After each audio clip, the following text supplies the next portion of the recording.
Mesdames et messieurs, bonjour à toutes et à toutes.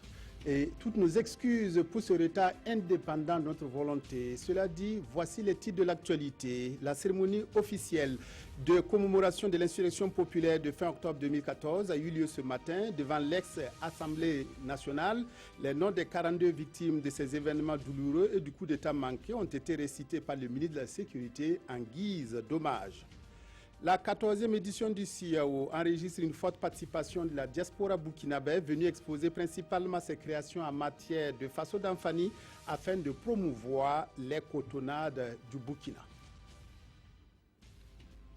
Point culminant de la célébration du deuxième anniversaire de l'insurrection populaire des 30 et 31 octobre 2014, la cérémonie officielle qui s'est déroulée ce matin devant l'ancienne Assemblée nationale. À cette célébration officielle, les noms des 42 victimes ont été prononcés par le ministre de la Sécurité, suivi d'un discours d'hommage.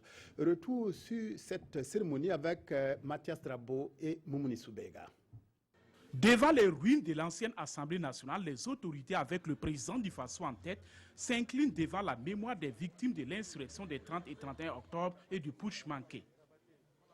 Et pour rendre hommage aux 42 victimes, tous les noms sont cités individuellement. C'est un devoir de mémoire, mais aussi un devoir d'hommage aux victimes, aux blessés et à tous ceux qui ont mené la lutte contre la modification de l'article 37, selon le ministre de la Sécurité, Simon Compaoré. Une commémoration saluée par le représentant des familles des victimes qui ne demande qu'une seule chose, la justice. L'autre point véritablement que nous attendons du gouvernement, c'est surtout le côté judiciaire. Le côté judiciaire, en tout cas nous restons vigilants parce que nous voulons que justice soit rendue aux martyrs, justice soit rendue aux blessés, que réparation soit faite à la hauteur des préjudices subis par les différentes personnes. En réaction, le ministre de la Sécurité, Simon Compaoré, s'est voulu rassurant. Tout est mis en œuvre pour que la justice soit rendue avant la prochaine commémoration de l'insurrection et du coup d'État manqué. Nous souhaitons vivement que l'année prochaine, lorsqu'il sera temps de revisiter ces journées historiques, que nous soyons à mesure de dire merci Dieu parce que la justice a été rendue. Oui, nous souffrons tous de ces libérations, à gauche, à droite, et ensemble, parce que c'est ensemble que nous avons fait bouger les lignes les 30 et 31 octobre, que nous avons fait échouer le putsch du 16 septembre 2015, et ensemble, nous allons faire bouger les lignes au niveau de la justice pour que la justice soit rendue à tous ceux qui sont morts.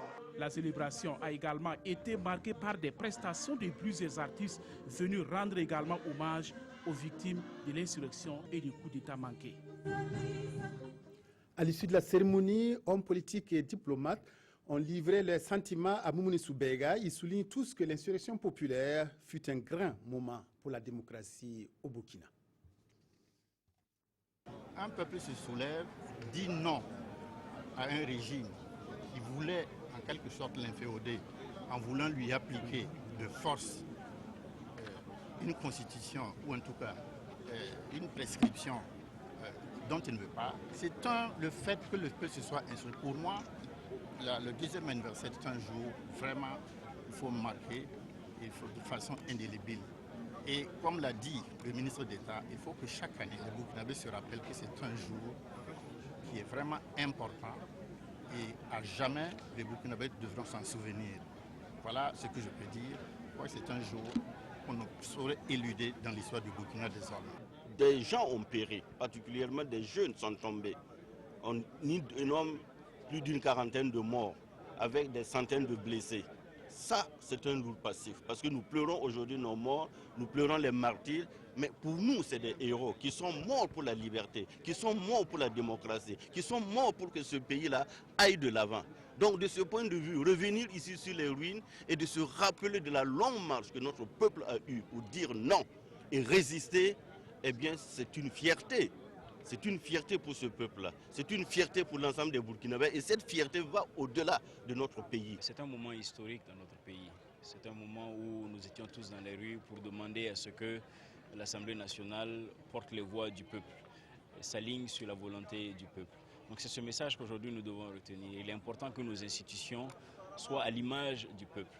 Il est important que tout ce qui se passe à l'Assemblée nationale, que le peuple à l'extérieur puisse s'identifier. C'est assez émouvant d'entendre, de revoir, de revivre les incidents de 2014.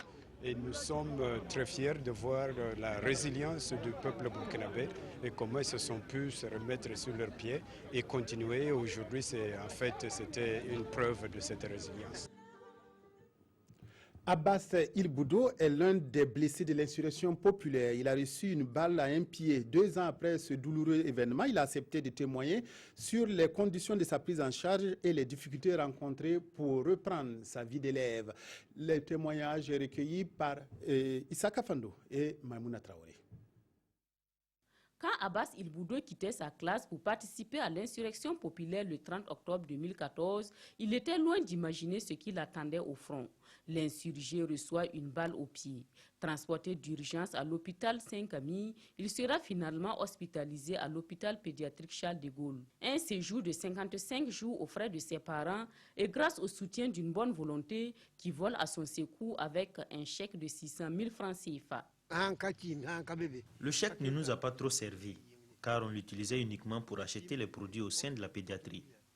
À chaque fois qu'on devait aller chercher le produit en pharmacie, c'était à nos frais. Nous ne savons pas comment ils ont géré le chèque. Nous avons pris en charge plus de la moitié des frais d'ordonnance.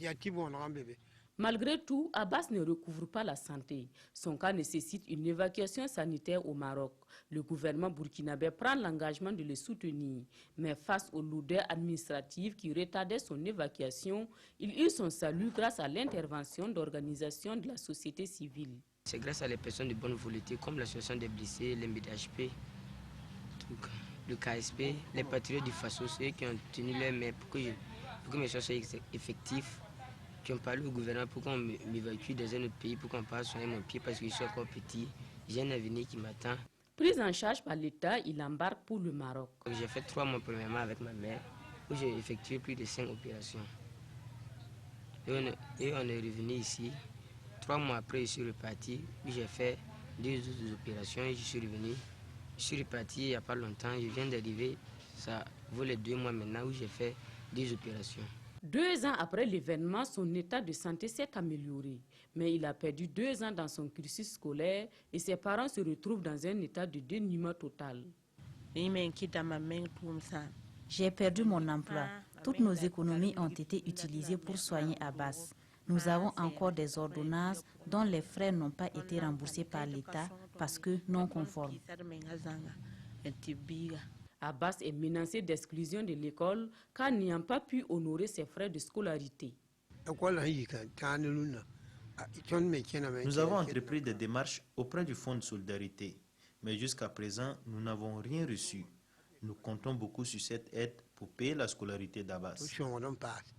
Mais Abbas ne perd pas espoir. Son séjour marocain lui a permis de nouer des relations d'amitié et ses amis promettent de le soutenir dans ses études. Familles des victimes et blessés de l'insurrection ont été reçues hier par le président du FASO, Roch-Marc Christian Kaboré, a initié cette rencontre pour échanger avec les familles de leurs préoccupations et envisager des solutions aux problèmes rencontrés par les uns et les autres. D'ores et déjà, les familles des victimes ont apprécié les actions menées par le gouvernement burkinabé. Bouma Ernest Nebié. C'est une rencontre voulue par le président du FASO, Roch-Marc Christian Kaboré, pour mieux comprendre les problèmes que vivent les familles des victimes, les blessés de l'insurrection populaire des 30 et 31 octobre 2014 et du putsch manqué du 16 septembre. Occasion pour ces derniers pour remercier le gouvernement pour les efforts déjà consentis en leur faveur. Nous avons eu à rencontrer le président à plusieurs reprises. Il y a eu des décisions qu'il a prises que nous avons constatées déjà sur le terrain. Toutes les mesures qui avaient été préconisées sous la transition ont été intégralement mises en œuvre. Nous avons évacué 5 personnes qui sont parties en Tunisie, qui ont été opérées, qui sont rentrées. Mais le nombre de blessés est supérieur à 5.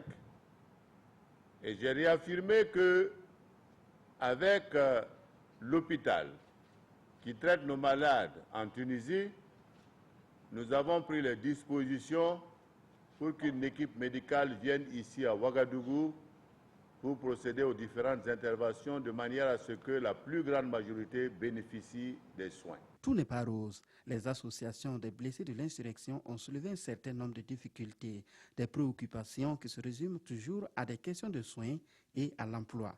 Il y a des gens qui, après 2 ans, n'arrivent pas à travailler. Des gens qui n'arrivent pas à travailler, donc c'est vraiment compliqué. Pour les familles des victimes, c'est la question de la justice qui est évoquée. Nous, notre position reste ferme, c'est la question de la justice. Le président du Faso rassure.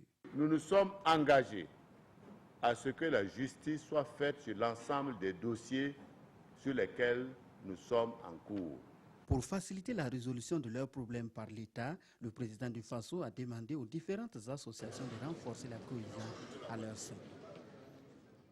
Il y a 2 ans, Fada N'Gourma était aussi en ébullition pour s'opposer à la modification de la Constitution. 2 ans après, les séquelles de cette mobilisation populaire sans précédent sont toujours visibles dans la cité de Yandabli. Le constat est fait par Presley Kemtore et Mahamadi Ouedraogo. 2 ans après l'insurrection populaire des 30 et 31 octobre 2014, la ville de Fada N'Gourma garde toujours les stigmates des manifestants.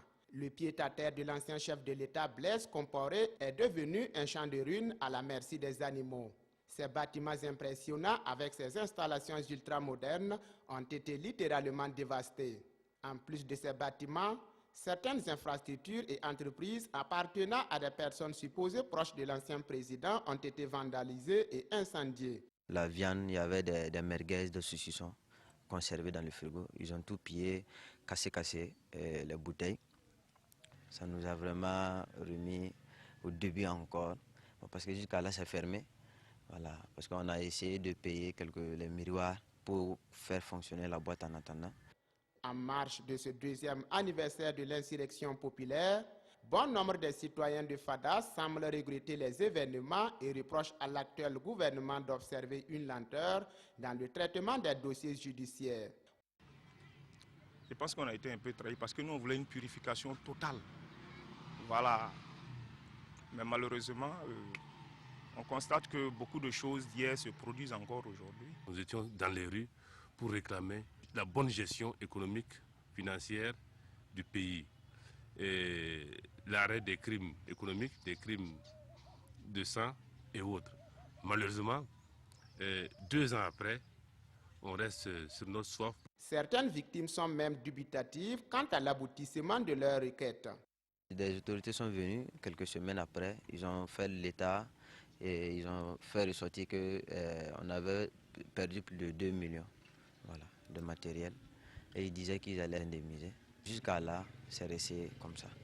La population exhorte également le gouvernement burkinabé à redoubler d'efforts dans l'assurance de la sécurité des personnes et des biens, mais aussi dans la réhabilitation des routes nationales et régionales de l'Est.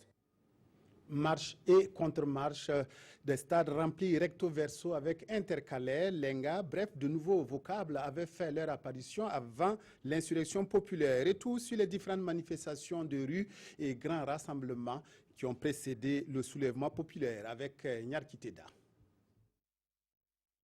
Si sur une question il n'y a pas de consensus au niveau national, le peuple sera appelé à dire ce qu'il pense. C'est dit, le ton est donné, l'équivoque est levé. Et c'est à Dori dans le Sénat que Blaise Compaoré lance le pays sur la voie référendaire à l'occasion de la commémoration du 11 décembre 2013. Déjà sur le qui-vive, l'opposition politique se sent piquée dans son amour-propre et s'organise mieux.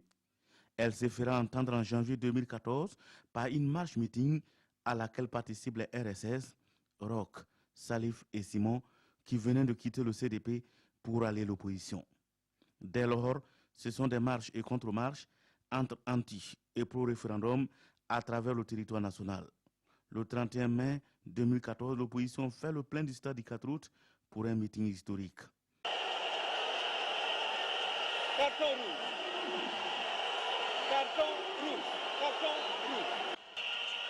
Nous disons Ce n'est pas nous qui chassons Blaise Compaoré, c'est la Constitution qui exige son départ. Le stade du 4 août est rempli recto verso, en haut et en bas. Le débat est clos. Mes chers camarades, celui qui dit qu'il peut, il n'a qu'à peu, on va voir.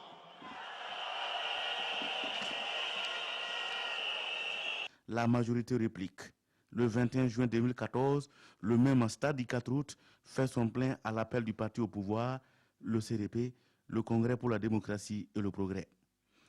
Le président du Faso de l'époque, qui échangeait avec les acteurs politiques par stade interposé, instaure un dialogue entre l'opposition et la majorité en fin septembre 2014. Ce dialogue n'aura duré que quelques jours, car il prit fin le 6 octobre 2014. Le président du Faso a demandé aux deux coprésidents de remercier les membres de leur délégation pour le travail qui a été fait et indiquer que le dialogue politique inclusif s'arrêtait et que d'autres formes d'échange seraient développées. Ni ce dialogue, ni la médiation initiée un peu plus tôt par l'ancien chef de l'État Jean-Baptiste Ouedraogo et d'autres personnalités des différentes confessions religieuses n'ont abouti à rien. Le Conseil des ministres du 21 octobre 2014 adopte un projet de loi à soumettre à l'Assemblée nationale pour la révision de la Constitution. Ce Conseil des ministres aura accéléré les choses. L'opposition politique lance une vaste campagne de désobéissance civile. Le 28 octobre 2014, l'opposition politique proteste par une marche et menace de passer à la vitesse supérieure. N'ayant pas été entendue, elle empêche la session consacrée au vote de la loi prévue le 30 octobre. La suite, on la connaît. L'Assemblée nationale est saccagée et brûlée, le régime en Compaoré chute, une transition est née après des balbutiements et un cafouillage inédit avec 5 présidents en 4 jours. Que d'actes et de paroles qui ont animé la scène politique au Burkina jusqu'au 31 octobre 2014 avec le départ de Blaise Compaoré du pouvoir poussé par la rue à la reddition après 27 ans de règne sans partage. Dans le cadre de la commémoration de l'an 2 de l'insurrection populaire, une conférence publique a eu lieu hier au CBC à Ouagadougou. Elle a été animée par le professeur Luc Marius Ibriga. Elle a eu pour thème causes et conséquences de l'insurrection populaire. Les discussions ont surtout porté sur la nécessité de rendre justice aux victimes du soulèvement des 30 et 31 octobre 2014. Reportage Isaka Ouedraogo, Vincent Tiendrebego, Ismaël Duloma Sirima. Causes et conséquences de l'insurrection populaire d'octobre 2014. C'est le thème de cette conférence qui a mobilisé un public représentatif des différentes composantes de la société burkinabé. Objectif, tirer des enseignements de cette expérience historique. Le peuple a été responsable et a assumé son devenir. Il appartient au peuple de rester responsable pour construire le Burkina de ses voeux. Une telle conférence est importante dans la mesure où elle nous permet de nous resituer et de comprendre que nous devons toujours être vigilants. Dans les différentes interventions, un terme revient avec insistance, la justice. Justice pour les victimes de l'insurrection et pour l'ensemble du peuple burkinabé. Des gens qui ont eu tous les arguments juridiques pendant 27 ans pour ne pas traiter des dossiers. Et on veut que ce soit ces mêmes personnes qui viennent traiter aujourd'hui les mêmes dossiers qu'ils ont justifiés juridiquement. C'est la justice qui a en train de poser des problèmes dans ce pays. Pour le gouvernement, c'est la satisfaction au regard de l'union sacrée de tous les Burkinabés pour la commémoration de cet anniversaire. Le ministre Simon Compaoré a salué le ralliement de l'opposition politique au programme officiel de cette commémoration. Venons-en maintenant au CIAO. Depuis vendredi dernier, la 14e édition du Salon international de l'artisanat de Ouagadougou bat son plein. À cette édition 2016, la diaspora burkinabé est présente avec plusieurs créations. Il s'agit de promouvoir le Faso d'Anfani au-delà des frontières du Burkina. Les Burkinabés de l'extérieur trouvent au CIAO une occasion inespérée de montrer l'étendue de leur savoir-faire. Kwala Nebie Olopoda, reportage. Bien que résidant loin de sa patrie, l'amour de Adama Towe pour le pays qu'il a vu naître n'a pris aucune ride. Depuis 2006, il ne manque aucune édition du Salon international de l'artisanat de Ouagadougou. Et à cette 14e édition, le styliste burkinabé résident en Côte d'Ivoire présente le fruit de son imagination à l'admiration de ses concitoyens et des visiteurs. Ce qui est là, c'est les chemises prêtes à porter, voilà, dans les tissus coton, lin cassé, les cotons glacés et autres. Et la spécialité d'Adama Towe, ça c'est fait avec le sac de pommes de terre, voilà, pour faire de la récupération. Et vous avez même aussi à Nat, un spécial gilet fait à base de raffia avec le truc de coco. Voilà. Autre pays de résidence, le même amour pour la terre natale. Georges de Baziri réside en France. Le promoteur de la marque GX226 participe pour la première fois au CIAO. Sa spécialité, le faso d'Anfani. Le faso d'Anfani est en vogue actuellement. Donc comment on appelle ça, c'est une opportunité pour nous, couturiers burkinabés, de venir présenter nos collections et montrer ce que le faso d'Anfani peut faire au-delà du Burkina. Pour cette diaspora burkinabé, le CIAO est une opportunité pour nouer des contacts et promouvoir le savoir-faire burkinabé. Les Burkinabés ont du talent et c'est ce talent qui s'exprime à cette 14e édition du CIAO aux côtés d'autres créations sans aucun complexe.